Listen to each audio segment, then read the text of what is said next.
The sun is very angry in Oklahoma. Indeed, we have made it to Oklahoma, and we are about to go to the Shawnee Estuary. What do you expect, Joe?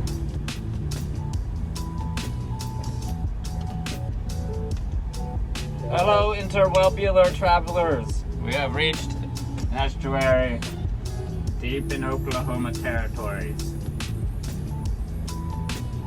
True. The sun is very angry. That's also true.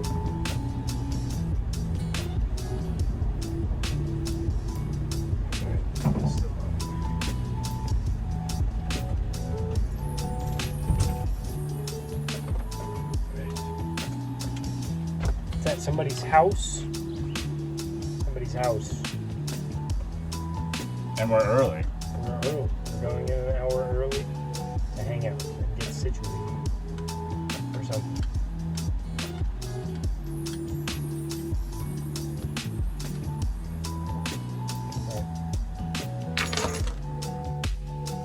He evokes the Trinity. He evokes the male, the female, and the child principle. Horus, Isis, Osiris. Moon and sun eclipse. Yes, and then their synthesis, right?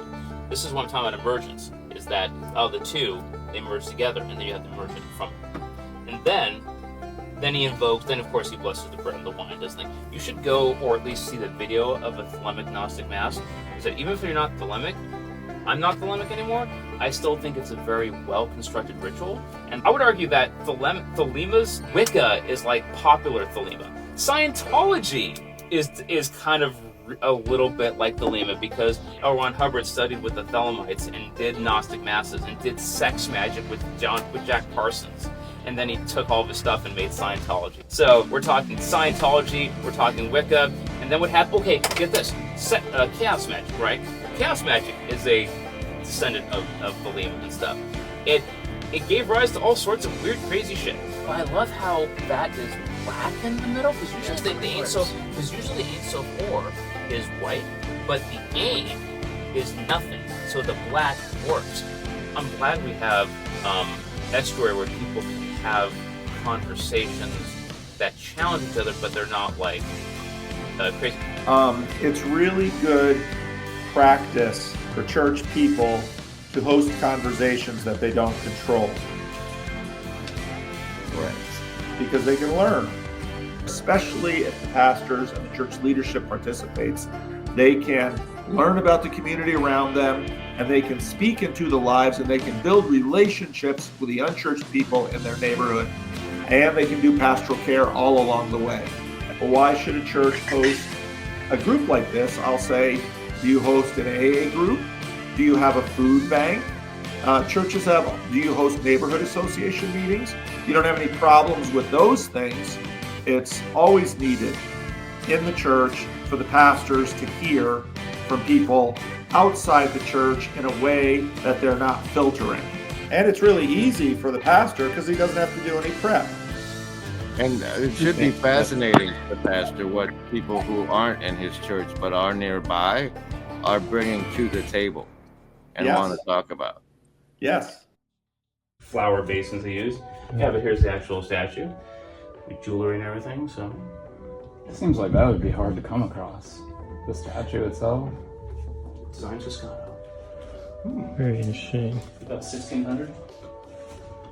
And yes, it's insured. Oh. And churches also face east because the sun rises there. Just saying. Christian, kind of base, a little bit at least. And have you seen a Catholic monstrance that holds the Eucharist that they worship? They worship a piece of bread. Yep, it's carrying the Egyptian. Yeah. It's literally a gigantic sunburst. It's literally a gigantic sun. I am the light, of course. Light, life. No, it's a very Christianity is a very solar religion. But also lunar, and the problem is that we be forgetting about Mary. So Mary's interesting is because she is always depicted as having a cloak of stars with Jesus in the middle. This is very similar to Nuit, the sky goddess, who is a goddess with stars all over her, and the sun is born from her, and then you have the baby Horus there. And in fact, of course, there's the Isis nursing Horus, very similar to Divine Child. There's also Horus in Roman armor. There's a picture of him in Roman armor on a horse, spearing the crocodile of Set, just like St. George and the Dragon centuries later. So again, you have these. I'm conquering evil. Horus's holy weapon would be the spear. So like the spear would be his in D&D, his weapon would be the spear. The spear was offered to him as a liturgical implement. I went to an Orthodox monastery or male, and I bought a little Orthodox liturgical spear so I can do rituals with the spear. And I've speared wax effigies of the evil. I've offered it to Horus. Yeah. When my grandfather died, and I was given a Catholic burial, none of my family went up and received communion. So, I have my deconversion story is very much across the board with the rest of my family. And most of my friends, and even my friends who are Christian are different types of Christian, who will argue against each other as to who the real Christian is. Granted, I live in a bunch You of... might be more redeemed Christian than anyone else. I know in a sense, I don't know. I mean, I live amongst a bunch of Baptists, but I have trained myself or deconstructed. So when someone says God, I think Netcher, which is the Egyptian word for God. And in Egyptian literature, they would say, do not kill people, Netcher abhors it. Like God absorbs it. But their term was basically, when they do Netcher, it was kind of like, it wasn't like God in the Judeo-Christian sense, it was like, it was a generic idea of like your God, or the God, because different people believe in different gods or different hierarchies. So when someone said Netcher, if an Egyptian said Netcher abhors death or abhors people murdering each other, I would think, oh, by Netcher he means Horus, or by someone else would be, oh, by Netcher he means Amun. So when someone says, we ask this through Christ our Lord, and I think in the name of Netcher, in the name of Horus, like I immediately. It takes about 30 days to do a habit. So enough prayers at the Masonic temple, and when they say, when they say God, I immediately think Netcher. Like I have gone to where I have basically unlearned a lot of that conditioning. Although when I go to a church, I still enjoy the smell of incense that lingers in the pews. That has permeated there throughout the years because that's just a nice smell. But I also burn frankincense.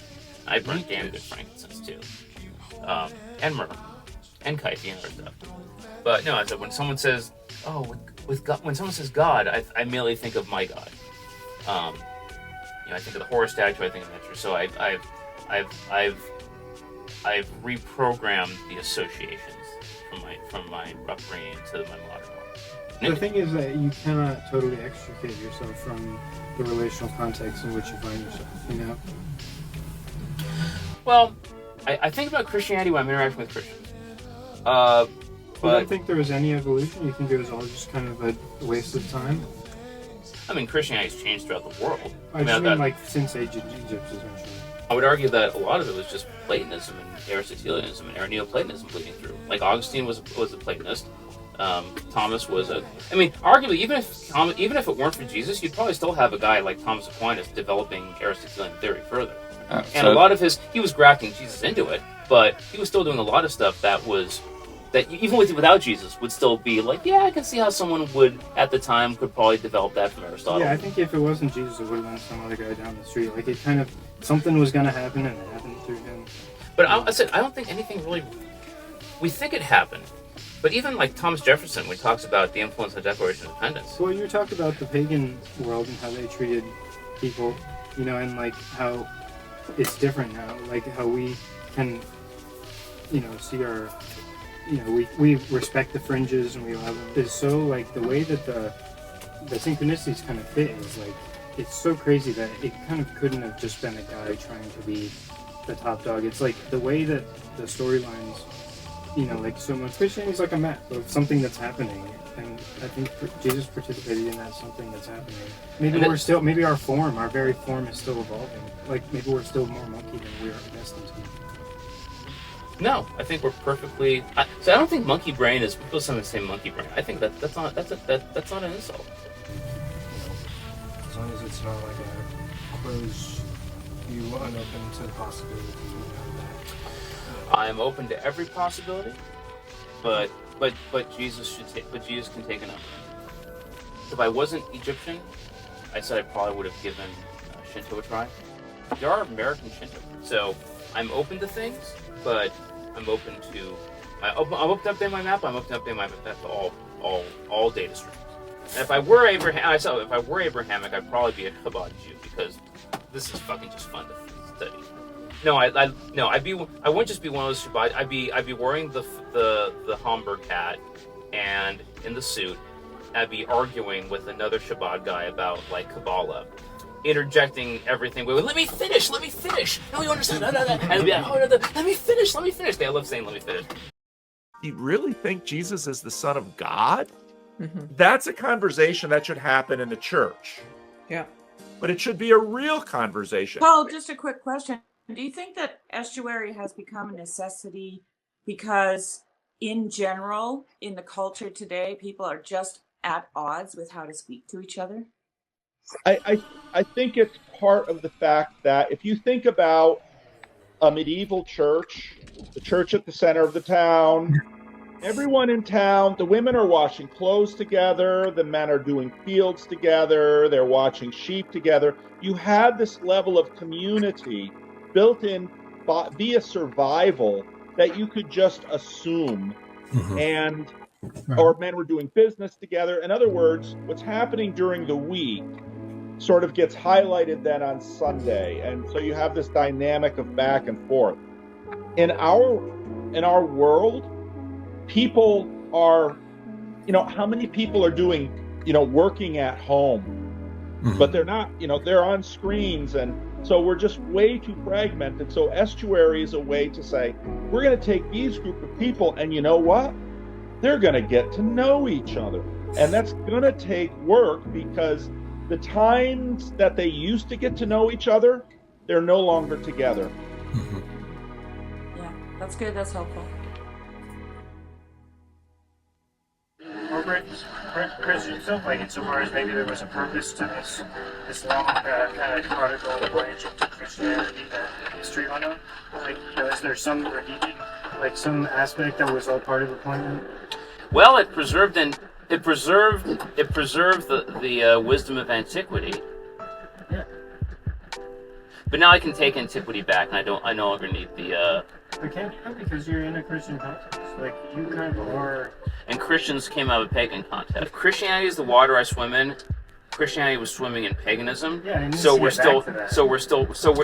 It's paganism in another. It's paganism that's dishonest about being pagan. Yeah, we kind of need like a pagan revival to some extent for sure.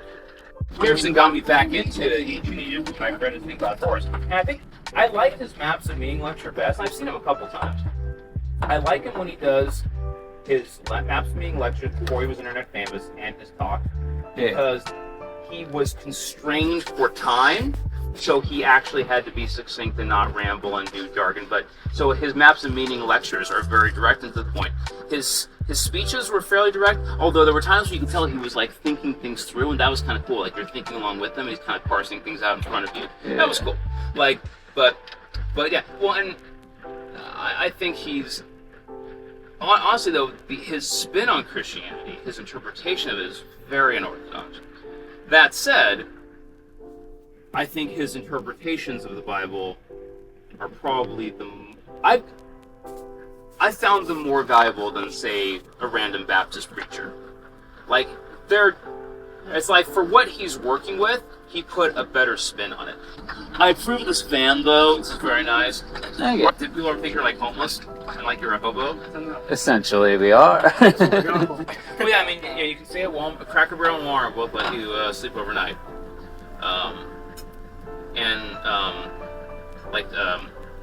Pilot, loves like travel, like truck stops. You can do that as well.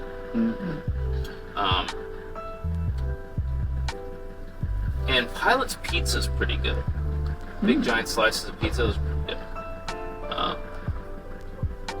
Dude, yeah, I kind of lost my thread a little bit because it's just a lot. Like I was saying, it is a lot. But I really want to emphasize, it's really nice. Of course, likewise.